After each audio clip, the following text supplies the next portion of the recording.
We're here with Professor Arun Sundararajan, professor in the IOMS department at NYU Stern School of Business and the author of The Sharing Economy. Professor, tell us about the book and what are the sort of the 2 or 3 insights from this book. A lot of heat, a lot of information around the share economy that are different or that you're really proud of. What's the insight here?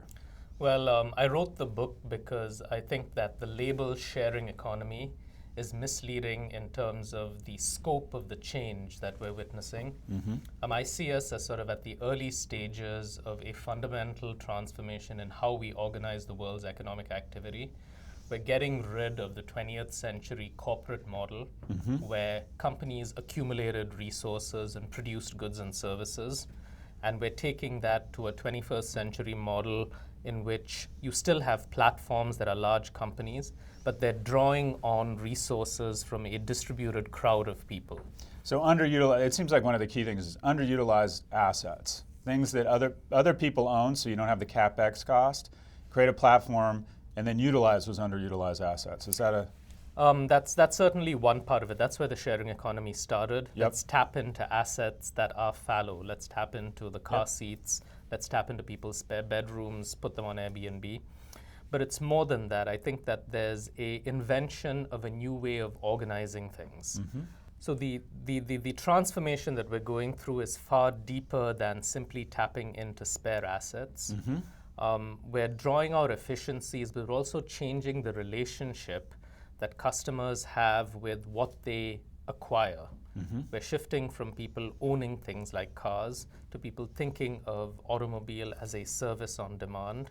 So ownership is moving to rental, Yeah. loosely speaking. Who are the biggest winners and losers in that as we move from this corporate kind of structure to more of a distributed structure and we move from an ownership model to a rental model? Who are the biggest winners? Who are the biggest losers? I think in the automotive sector, the big winners are going to be the new platforms, Uber, Lyft, and some of the old tech platforms, Google, Apple, Didi Xuxing in China. The losers are going to be the auto manufacturers because they're seeing the basis for competition in their industry shift from what they're good at to what the tech companies are good at, building a relationship with a customer through a digital interface. So the share economy, in your view, there's going to be this distributed organization, if you will, ownership going to rental. It's going to be a transfer of value from automobile manufacturers to some of the shocker tech platforms, right, that are already on a roll. You think that's going to be continue value transfer. What about in the hotel space? Well, the hotel space is expanding dramatically, and so the market for short-term accommodation has expanded tremendously because of Airbnb. So far, not much substitution of hotels for Airbnb has happened, but that's going to change. So over time, the share of short-term accommodation that the traditional hotel industry has is going to shrink. The total value that they're going to be capturing is also going to shrink, but the space in general is going to expand dramatically. So whether they can capture whether the existing hotel players can capture value depends on how quickly they can pivot their business models to accommodate the crowd-based capitalism model where you're not just franchising to people who then build buildings and accommodate people, but for example, you're forming relationships with apartment buildings, putting a concierge in the lobby and saying, well, this is a Hyatt branded or a Marriott branded apartment building. So you're more optimistic, if you will, about residential or the hotel industry. It feels like the sun has already passed midday on auto. Yeah. It sounds like you think, okay, GM, Ford, Fiat Chrysler, they're going to continue to hemorrhage value. But it's sort of a wait and see or TBD around the hotel industry. Is that fair? Yeah, I think there's still time for the hotel industry. Airbnb is already the world's largest provider of short-term accommodation by pretty much any metric that you choose. You know, Marriott, Starwood put together 1.1 million rooms. Airbnb already 3 million listings.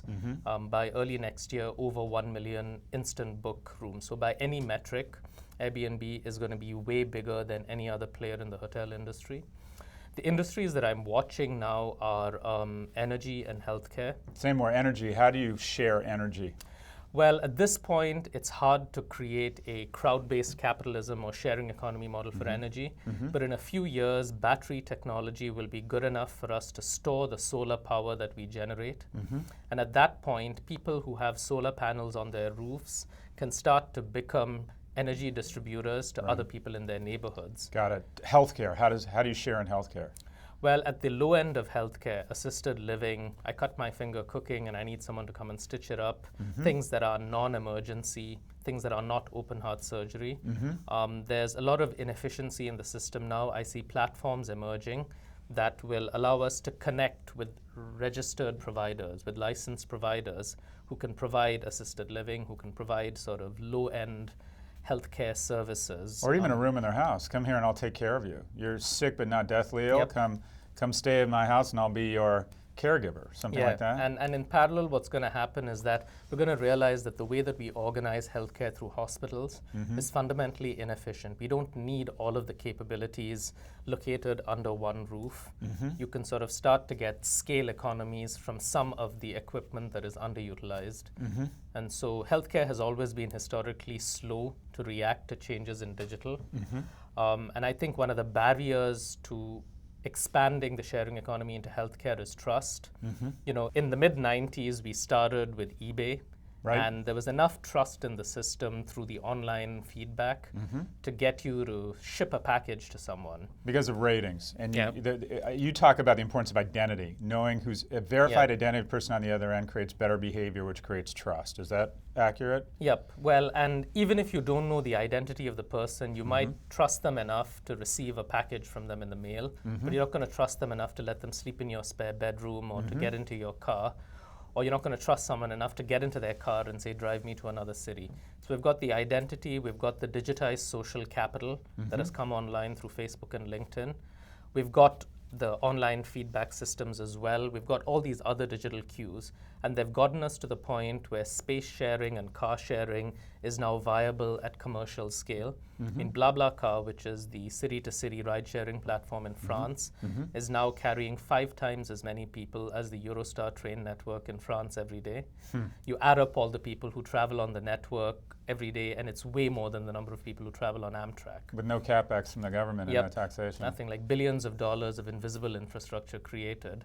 But I don't think we're still at the trust point where healthcare is on the table. But we're going to get there soon, because every time you create a new infrastructure for trust, you're expanding economic potential.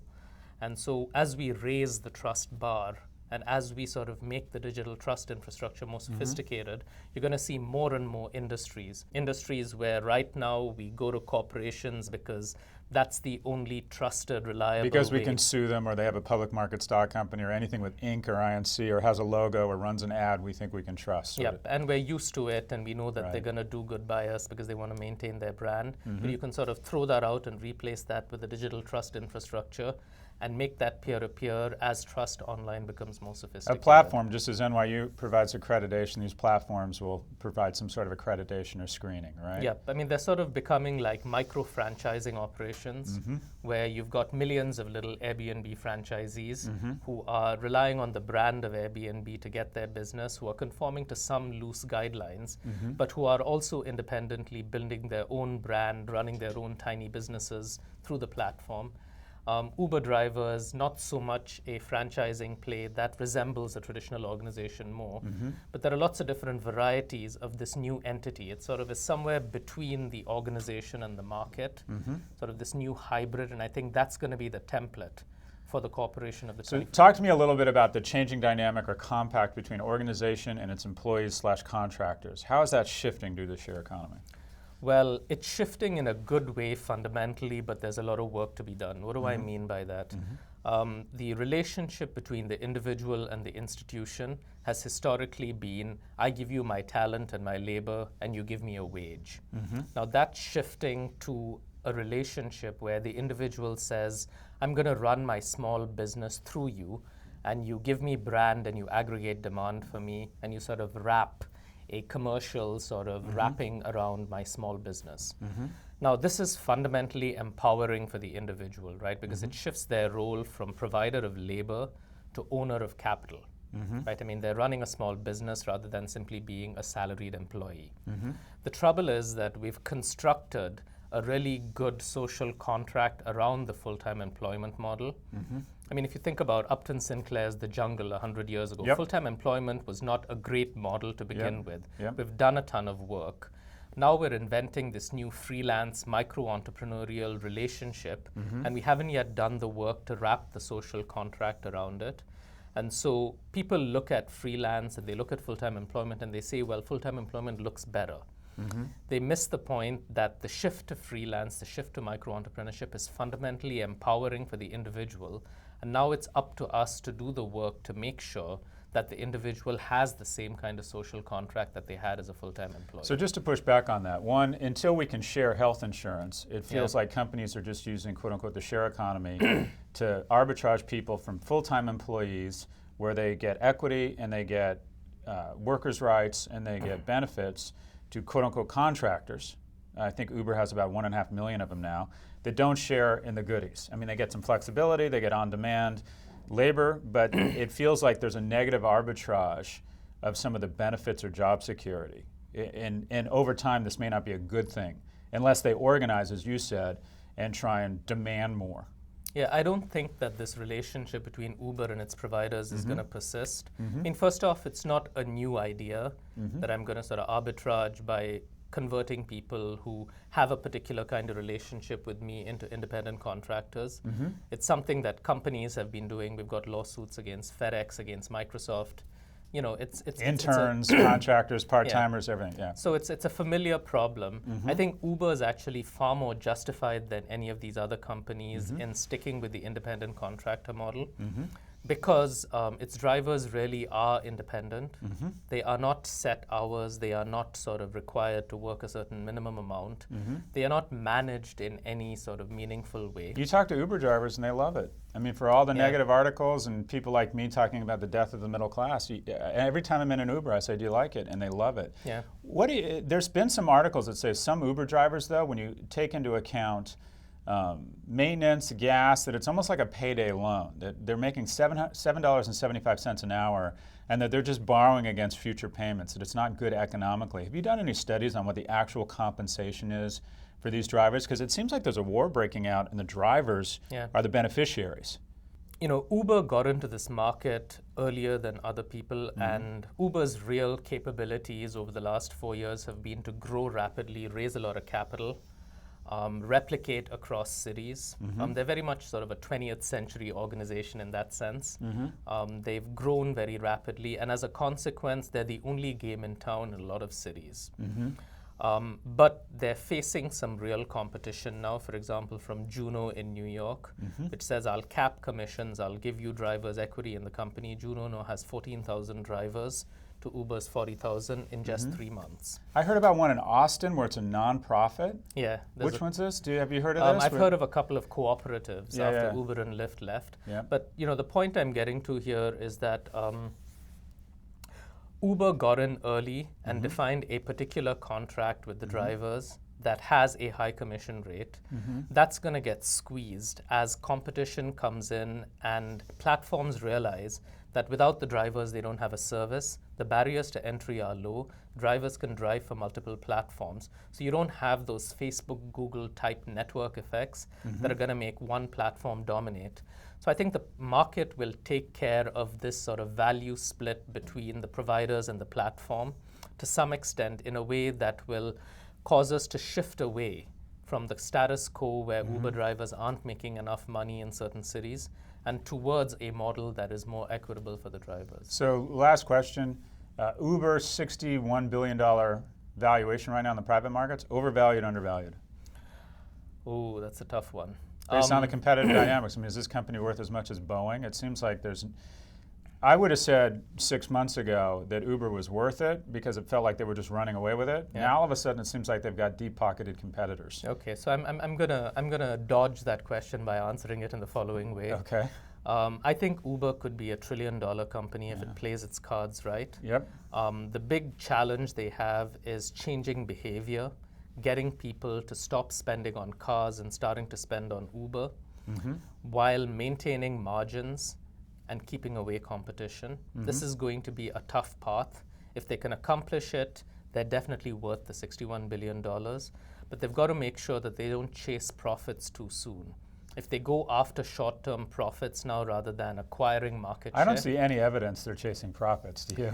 Well, I think that there's a lot of pressure because the valuation is so high for a pre-IPO company that at some point, if they're going to have to move from 60 billion to 100 billion for the next round of financing. But what we have to realize is that while Uber has 80 to 85% of the US market for mobile hailed ride sharing, they've only got a less than 1% of the spend on transportation. It's So a the tiny, market's big. tiny fraction. And what they're really going after is the $1.2 trillion that we spend on new and used cars every year, not the 11 billion that we spend on taxi. So if in fact you think there's a non-zero probability it could be worth $1 trillion, that would argue that it's probably still a good investment. Yeah, if you have faith in Uber's management team and you have faith in them to hold strong against investor pressure to go after profits, I think it could be a good investment. Professor Arun Sundararajan, the book is The Sharing Economy, available on Amazon and in every brick and mortar store, I assume? Every brick and mortar store that's left, yeah. Great. Thanks for your time, Professor. Thanks.